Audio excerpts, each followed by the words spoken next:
Alright guys, so we just saw Borobudur, the largest Buddhist temple in the world, but right now we're gonna go into Mendut Buddhist Monastery, which is just about 10-minute drive away from Borobudur. And I'm not sure if I can film there or not, but I will let you know. If I can, I'll definitely show you what it's like inside.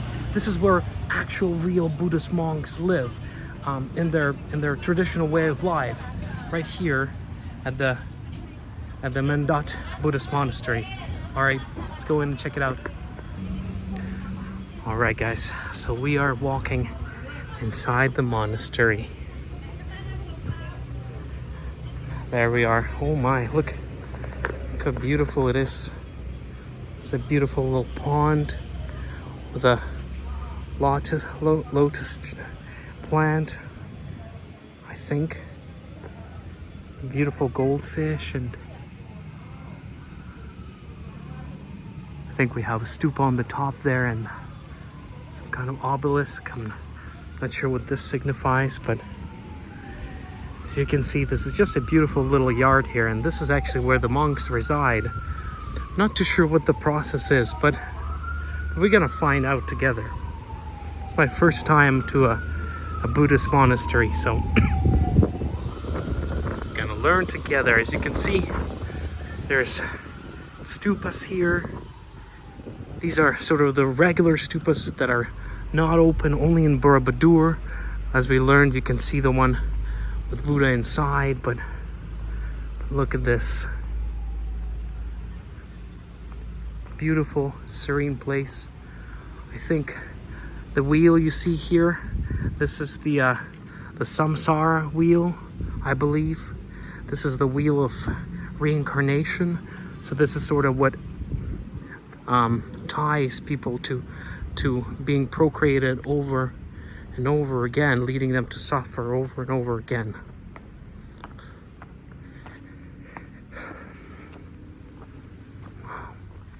Here we have very interesting writing. Look at that. Doesn't look like anything I've seen here. Probably, well, I don't know. It's probably, could it be Sanskrit? I'm not too sure. Wow, look at that. So we have a little park here. Oh wow, look at this, beautiful. Butterflies flying around. You see? Oh wow. You know what, this is exactly what I imagined a Buddhist monastery to be, sort of serene, peaceful, quiet place with beautiful nature and butterflies and birds flying around, and this is exactly what it is. So we have more statues. We have a little temple here. Let's see what this is. It's dedicated to H.H. Somdet Pranihanasamvara, Sanghraja of Thailand, by his pupils on his 100th birthday celebration in October 2013. Wow. So this is a famous Buddhist monk, and this temple right here is dedicated by his students. Look at this. Okay, this probably means no entrance, but we can walk up to this point, so I just wanted to show you what it's like. As you can see, there's a flower of lotus there, and perhaps there is some relics inside. I'm not too sure. And here, Makaras, a very recurring theme, a magical being from the Hindu. Oh wow, this is very interesting. So right here, you can see Buddha when he was in his ascetic state.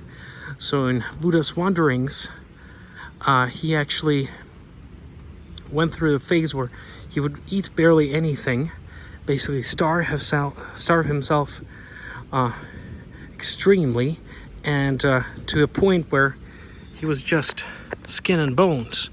And sort of this was after he was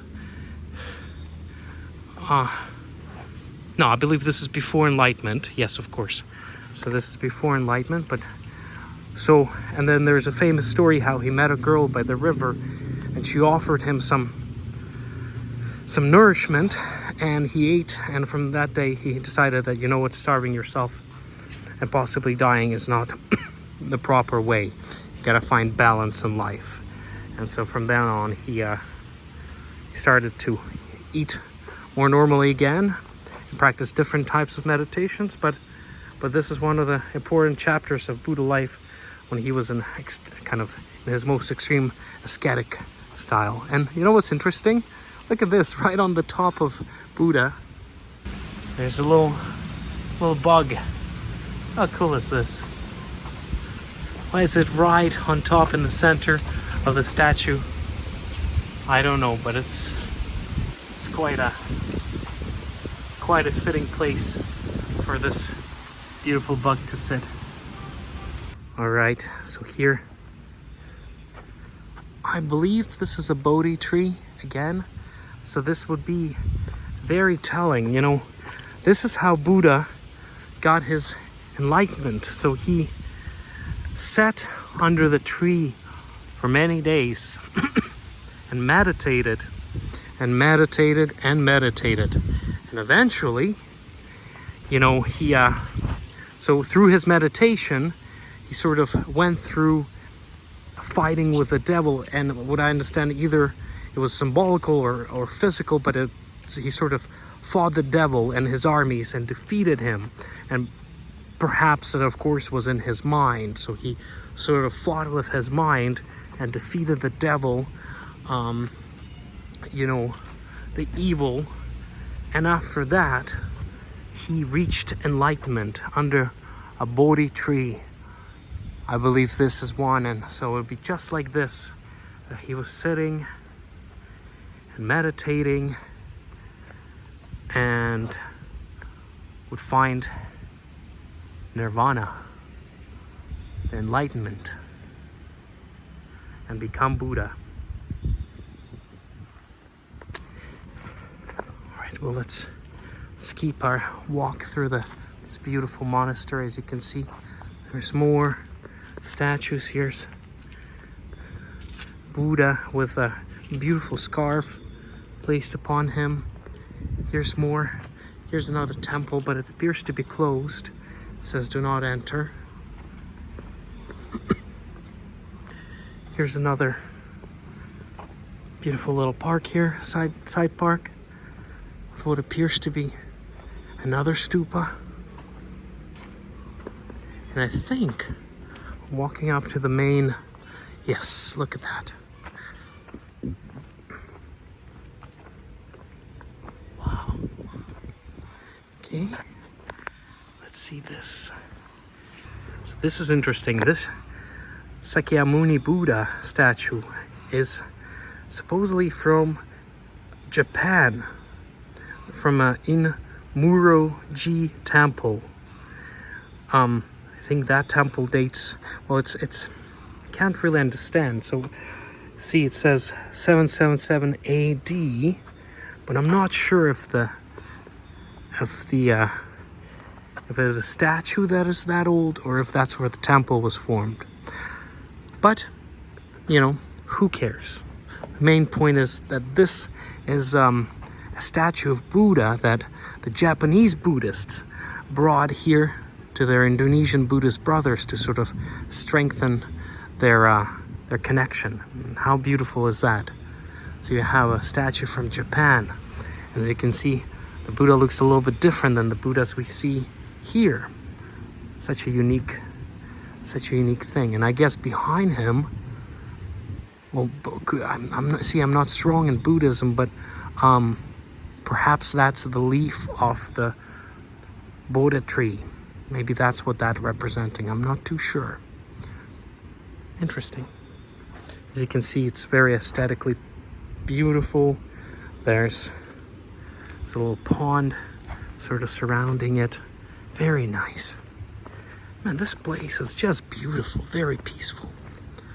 You can imagine the Buddhist monks walking through these parks meditating, praying, trying to reach that state of nirvana through numerous exercises and good deeds and meditation practices and learning. And oh, this is very nice. Look at this. Here we go. This is right in the center here, and this is, of course, the statue of Buddha in the lotus position, praying. Well, not praying, praying and meditating, right? Sort of the same thing. And then, of course, behind him is a stupa, which is a representation of Buddhism. Here's so right there is a center stupa, but sort of to the right of the park, we can find this beautiful temple. And it might not be old, but it kind of looks a little weathered. So look at that. Beautiful carvings of head of the Buddha right there, and it's sort of a little bit ingrown. It's a little bit ingrown by the plants and the trees. And then you have these beautiful carvings of elephants on the side.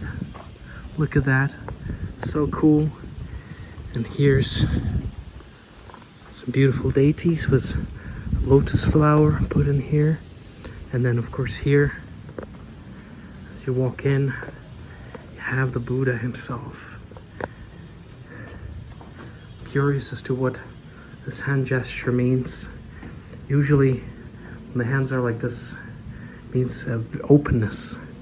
It probably means peace sign. This, to me, looks like a peace sign that the Buddha is making.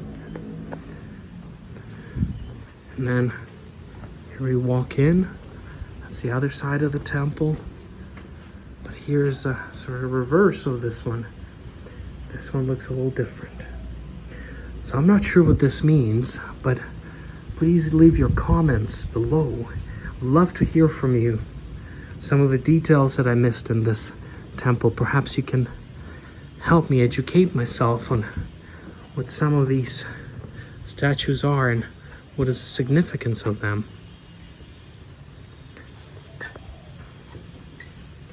Wow, very nice. Wow. Okay. And then as you walk out, here's a bell of sorts here. So I can imagine that got rang for special processes, and well, that is interesting. What does that represent? Some kind of kings or maybe monks sitting. And then here, I imagine this is where maybe some incense would be burning during some of the processions. And then here, well, what it says here, it's Gapura Heining Karta. Unfortunately, there's no English translation, so I can only show you what it looks like in Indonesian. But what a beautiful temple here in the monastery park. All right, so you can see more beautiful Buddha statues. But I wanna find if we can maybe talk to the monks. So unfortunately, we asked some guys that were cleaning the monastery up, and they said that the monks are sleeping right now. So unfortunately, we won't have a chance to meet them. But that is okay. We actually just walking out, but we've been to an authentic Buddhist monastery right by the largest Buddhist temple in the world of the Mahayana Buddhism. So that is already really good, and we got plenty of great energy from this day trip. So it's okay. We'll see the monks next time. Let them rest. They're already done enough.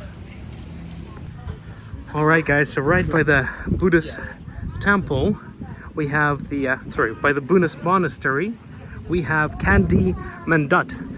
Candi meaning temple in Indonesian. Mendut is the name of the place. And look at this beautiful, beautiful temple. Inside there's a Buddha sitting on a throne, and his hands are in a position that signifies rebirth and reincarnation. So this is He sits there. It's a beautiful, it's a very beautiful monument, but unfortunately, due to COVID, this is also closed. And this is 2022, but you know, it is still closed. But that's okay. You know, we saw this beautiful temple. Look, the design looked very much same to the Borobudur. So if you're here, if I'm gonna be here, let's definitely try to go in next time and check it out on the inside. But that's okay.